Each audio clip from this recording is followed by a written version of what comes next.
Halo, assalamualaikum semuanya. Selamat datang di channel Bang Yuri. Sekarang kakak saya mau menceritakan ya pengalaman saat mendaki ke gunung Di Gunung Arjuna. ya, di Gunung Arjuna.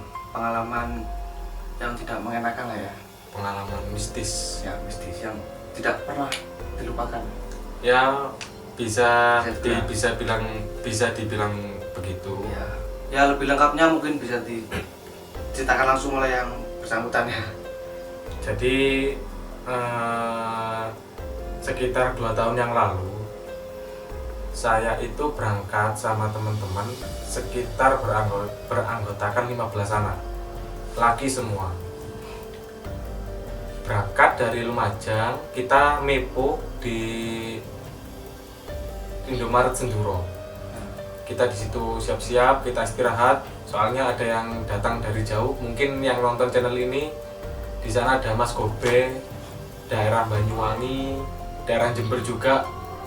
Anak musafir juga ada. Kita gabung sekitar 4 kabupaten yang terkumpul di dalam komunitas, kalau nggak salah dulu Sanpalam. Komunitas Sanpalam. Sanpalam Apa itu? Sanpalam itu santri pecinta alam dulu. Oh ya. Jadi di sana berkumpullah santri-santri dari 4 kabupaten, Lumajang, Jember, Banyuwangi, kalau nggak salah juga ada yang dari Malang. Terus ya itu dari Malang itu ya. Sekitar 4 kabupaten. Jadi pas waktu berangkat kita mepo di dulu kan di Indomaret sekitar jam 12 malam. Kita langsung gas. Ketika teman-teman udah berkumpul, kita langsung gas ke Malang. Kita langsung gas ke Malang lewat Ranupani yang langsung berbatasan dengan Malang Tumpang. Sekitar jam 12 malam itu sudah sepi, keadaan jalan sepi. Kita melewati hutan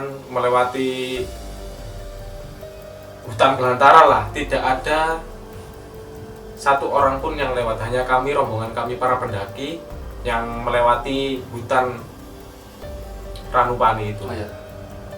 Nah, pas kita sampai di sekitar jalur pendakian Semeru, kan Ranupani itu kan ada jalur pendakian Semeru. Kita istirahat di situ, sekitar di pemukiman itu kan masih ada lah yang orang-orang. Kami juga sempat bercengkrama dengan warga setempat, sempat ditanyai mau kemana mas, mau mendaki kemana. Jumlahnya berapa orang? Sekitar 15 orang. 15 orang, laki semua. Jadi kita istirahat di situ sejenak, menghangatkan badan, langsung lagi gas. Sesampainya di Ngadas itu kan di atasnya Bromo itu, ya, turun. kita sudah istilahnya mengalami musibah kecil. Teman saya yang namanya Bahrul itu remnya blong. Jadi saya posisi itu dekat sama teman saya yang rem blong itu. Langsung saya tahu rem saya blong, soalnya pakai matic, pakai Scoopy. Lah kondisi teman saya itu boncengan satu.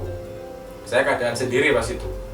Jadi langsung saya tututi, saya salib, langsung saya tendang sepedanya, jatuh ke kayak tanah gitu, tanah yang tinggi, lereng, nggak sampai terus, nggak sampai melaju terus. Saya tendang, jatuh, remnya itu sudah nggak aktif, mungkin panas, molor, jadi nggak aktif, masuk angin. Jadi saya itu sama teman-teman sempat istirahat di situ di ketinggian berapa ribu meter. Memang jalurnya curam sekali. Mungkin bagi para pendaki yang lewat jalur Malang mungkin sudah pernah merasakan lah jalur itu. Ketika kita motor siap, kita gaskan lagi sekitar hampir mau subuh, sekitar jam 3 kita langsung gas ke bawah. Jam sekitar subuh kita sudah nyampe Tumpang. Kita sholat subuh di sana jamaah. Sesudah itu langsung kita langsung ke Batu. Oh langsung ya? Langsung ke Batu. Sebelumnya kita nunggu temen di daerah Batu situ. Ya. Nunggu temen yang paham jalurnya. Soalnya yang dulu ketika saya daki itu jalurnya masih baru, jalur Cangar di daerah Lawang, Batu. Ya. Jalurnya masih baru dibuka. Jarang pendaki yang lewat situ, kebanyakan kalau Arjuno itu jalurnya via Tretes, terus Purwosari, Pasuruan gitu. Jadi saya mencoba sama teman-teman, ayo lewat jalur Cangar aja gitu. Ya wes, gas aja ke sana gitu. Sesudah ketemuan sama temen yang dari Malang itu langsung ke base camp di daerah Batu situ. Di kita sesudah istilahnya pendaftaran dan perizinan semuanya sudah beres, kita mau berangkat itu udah ada hujan deras. Itu pasti jam berapa tuh? Itu sekitar sesudah asar. Kita asar belum Batu ya? Sesudah asar itu kita belum berangkat dari base camp, itu sudah hujan deras. Perasaan saya nggak enak. Ya. Dari awal kita mau berangkat sudah ada musibah-musibah kecil. Ini kok membuat saya ini kayak lanjut enggak gitu. Mamang istilahnya nggak yakin. Disambut hujan deras. Ya entah karena musimnya, kalau seingat saya musimnya itu bukan musim hujan. Tapi kita nyampe base camp hujan deras. Kita nunggu di situ. Ya beli mantel jas hujan itu. Sesudah agak terang sedikit kita baru melakukan pendakian. Jadi base camp sama tempat parkiran ini agak jauh. Agak jauh. Jadi sesudah dari base camp kita masih naik motor untuk menuju ke parkiran. Nanti sesudah di parkiran nanti baru kita jalan kaki. Jalan kaki melewati kayak ya tanaman-tanaman sayur-sayuran itu di pemukiman. Dari awal start itu jalurnya sudah nanjak. Sudah dari bukan base camp. Penitipan sepeda motor itu jalurnya sudah nanjak. Iya. Sudah sore kita mulai summit, kita mulai nanjak, kita bagi per tim, ada yang depan, ada yang tengah, ada yang belakang. Kita berjalan perlahan. Jarak antara start pendakian sama pos 1 ini menurut saya dan menurut teman-teman itu sangat lama, sangat jauh. Jalurnya pun entah itu kami yang salah arah atau salah jalan, jalurnya pun gini terus, nanjak terus, nggak ada landai-landainya. Jalurnya setapak, hampir tidak kelihatan, banyak rumput-rumput dan di pinggir jurang lah. Ketika kita sudah nanjak, mulai kecapean, kita bertanya-tanya di mana pos 1 gitu. Sekitar sesudah maghrib kita nyampe di pohon besar, itu ada tulisan pos 1 gitu. Lah pos 1 itu kotak kecil, hanya bisa buat berkumpul, tidak bisa dibuat mendirikan tenda. Di situ kita istirahat sejenak. Saya kira sama teman-teman itu jarak pos 1 dan pos 2 ini lumayan dekat lah. Ternyata tambah jauh. Dan jalurnya pun lumayan ekstrim, lumayan menguras tenaga. Itu masih setat, padahal masih setat. Makin sulit nih. Makin sulit, dan keadaan kondisi jalan yang gelap ditambah licin menambah beban kita untuk mendaki. Dari perjalanan mau menuju ke pos 2 ini, mental kami sudah diuji. Antara pulang dan lanjut itu aja, antara berhenti dan lanjut itu. Dan kita menguatkan satu tim itu saling menguatkan, ayo lanjut, semangat. Yang kalau ada yang capek ya istirahat, tapi kan setiap gunung mungkin peraturannya hampir sama. Tidak boleh berkata kalau capek, capek. Menurut mitos kan capeknya bisa berlipat-lipat. Kalau lapar nggak boleh bilang lapar gitu. Singkat cerita, ketika sudah sampai di pos 2 itu sekitar jam 8, kalau nggak salah jam 8, kita sudah kehabisan nafas, kehabisan energi, haus, dan nggak makan, kita ya istilahnya rundingan, musyawarah, lanjut atau nginep. Kebanyakan teman-teman udah nggak kuat kalau lanjut, ya udah gini aja. Ini kan kondisi masih banyak yang tidak fit karena perut kosong, keadaan dingin. Kita mendirikan tenda bukan untuk camp tapi masak. Ya udah sepakat mendirikan tenda. Tapi pos 2 itu agak lebar ya? Pos 2 kalau untuk pos 2 agak lebar. Terus ketika masak-masak sudah masak, kita nyantai-nyantai, bercanda ria, sudah itu langsung summit lagi. Dan di pos 2 ini sempat ketemu beberapa pendaki, sekitar 3 orang, 2 orang, terus ada yang dari atas, dan itu pun juarang. Dan saya sempat mikir gini sama teman-teman, ini jalur kan jalur pendakian, kenapa kok sesepi ini gitu. Di Gunung Arjuna Via Cangar waktu itu seakan-akan hanya kami yang mendaki gitu. Dan ketika saya tanya ya ada pendaki lewat 3 orang kalau nggak salah itu, bang dari mana bang? Dari Malang sini gitu. Dari Malang sini deket, mau ke Arjuna apa Welirang gitu.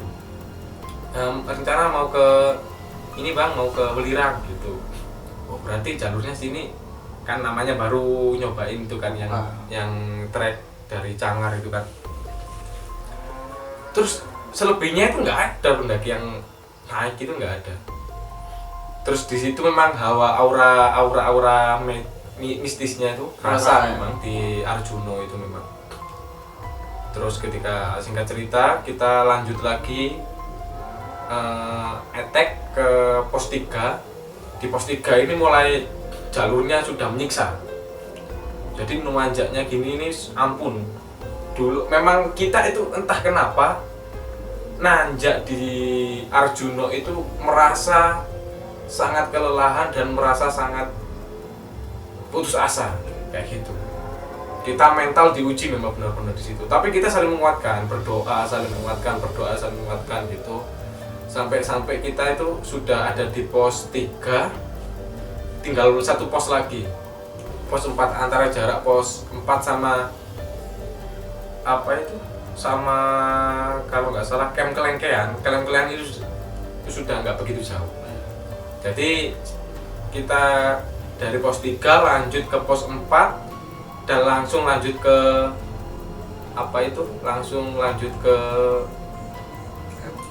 camp Kelengkean. Di situ kita memutuskan untuk beranjak. Kita tidak memutuskan untuk terlalu capek lah. Itu hari kedua kita memutuskan ngecamp di sekitar pos 4. Pos 4 kita mendirikan tenda. Jam berapa itu? Sekitar tengah malam lah mendirikan tenda. Itu 1 malam langsung sampai pos 4? Pos 4, 1 malam. Jadi mendirikan tenda, istirahat di situ. Pagi langsung kita summit lagi, attack lagi.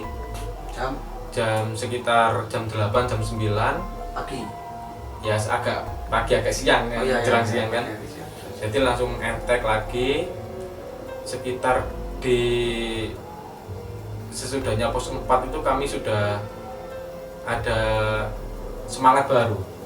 Kelihatan kalau di sini sebentar lagi, di sini sebentar lagi. Soalnya puncak-puncak bayangan dilihat dari jauh, dari bawah itu sudah semakin dekat itu kan. Dan ketika sudah nyampe di itu sudah di kayak padang savana ya. Padang savana, sini ada bukit, sini kayak bukit, terus bebatuan kecil-kecil. Di situ memang kebanyakan pendaki yang lewat Cangar, banyak yang camp di situ juga. Di situ kita sudah lega, kita udah hampir sampai. 2 tahun yang lalu lah, namanya pun lupa. Di situ juga ada petilasan para pendaki yang hilang, para pendaki yang meninggal di situ. Di situ. Terus kita tidak memutuskan untuk camp di situ. Kita memutuskan campnya di camp Kelengkean. Jaraknya nggak begitu jauh, sekitar ditempuh kalau sekitar 20 menitan lah. 20 menitan. Kita pas dari situ ke camp Kelengkean ini tidak menemukan trek nanjak landai. Cuma agak belok-belok nanjak, belok-belok, banyak jurang-jurang. ketika sudah sampai di camp Kelengkean itu kami mendirikan tenda, sempat cari air kan, Arjuna terkenal tidak ada air kan. Ya. Jadi camp Kelengkean ini camp terakhir bagi pendaki jalur Sangar dan juga pertemuan antara jalur pendaki yang dari Tretes ini nanti ketemunya di camp Kelengkean, di atas camp Kelengkean. Jadi pas di camp Kelengkean itu di lapangan kota, pendaki yang dari Lembah Kidang ini kelihatan. Pendaki yang dari Lembah Kidang ini kan ada di bawahnya lapangan kota ini. Jadi kelihatan. Iya, pendaki-pendaki yang mau ke Welirang, yang mau ke Arjuna itu ketemu. Jadi ketika kami pas ada di camp Kelengkean di lapangan kota itu, banyak kami bisa melihat secara tidak jelas lah, secara tidak jelas itu para pendaki-pendaki yang lalu lalang, yang dari Tretes itu agak rame pas itu. Yang dari Cangar hanya kami ber-15 ini, yang lainnya nggak kami temui pas di situ. Kami cari air di lapangan kota itu, alhamdulillah kita menemukan sumber mata air yang lumayan besar daripada yang di Semeru, yang di Sumbermani itu lebih besar yang di lapangan kota itu. Itu sudah seginilah keluarnya airnya itu dari tebing. Jadi kita pas cari air itu agak jauh sampai di pinggir tebing ini kita baru menemukan mata air itu. Jadi memang harus ekstra hati-hati ketika kami mengambil air, hanya sekitar seginilah. Dan selebihnya ini tebing yang sangat curam. Ini air, kami membasuh muka, mengambil air buat masak, buat minum, dan buat yang lain-lain. Sesudah itu kami kembali ke lapangan kota, kita istirahat, kita memutuskan jam 12 malam nanti kita summit, gitu kan. Nah, sesudah itu kita istirahat. Sesudah Isya ini kan saya sempat masak sama teman-teman. Yang lain tidur sekitar jam 8 malam, yang lain tidur. Saya berempat, saya Hamzah, terus teman saya Fani, yang nomor 3 kalau nggak salah, siapa itu namanya? Yang kalau nggak salah yang dari Banyuwangi, itu masak. Kita masak. Keadaan tangan kan tanpa cuci tangan kan? Kalau anak gunung kan tanpa cuci tangan kan? Kita seadanya. Pas itu menu yang kita masak itu ikan sarden yang siap masak itu, kalengan. Kita aduk-aduk dengan tangan kan, kita bagi-bagi dengan tangan. Namun di pas masak itu ada keanehan yang terjadi. Pertama, ya mungkin saya pertama yang mencium aroma bunga melati. Aroma bunga melati itu semerbak di sekitar tenda saya, itu semerbak. Itu posisinya yang mendirikan tenda itu ada berapa tenda? Sekitar 3 tenda. Iya, 3 tenda. Tenda itu di dekat di bawah pohon besar. Di utara kalau nggak salah, di utaranya itu lapangan kota. Lapangan kota itu tidak boleh dikremi. Padahal menurut logika lapangan kota itu sangat nyaman dibuat untuk ngecamp. Tapi tidak boleh. Dan kami mentaati peraturan itu. Cuma kami bertanya-tanya kenapa kok tidak di lapangan kota aja, gitu kan. Sesudah masak itu sarden itu kan, ketika pas masak sarden itu kami mencium aroma bunga melati, saya diam.